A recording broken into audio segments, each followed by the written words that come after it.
Hi, welcome back guys. Today in this video we are talking about how to fix too many requests in ChatGPT.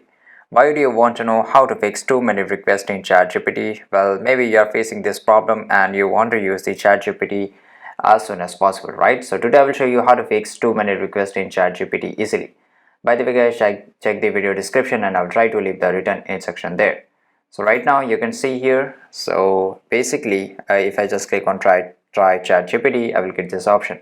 So if you're getting this option again and again that the too many requests are coming, you have to just log out and try to log in here, and that's great. But if you can make another account, that will definitely fix your problem.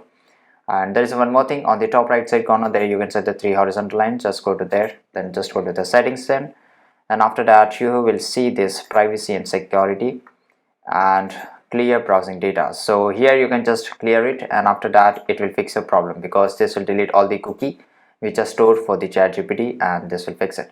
So there you go guys. If you want to know how to fix too many requests in ChatGPT, this is the easiest way I know how. If you know any another way how to fix too many requests in ChatGPT, leave a comment down below. Be sure to subscribe for more videos. Thanks for watching. Goodbye.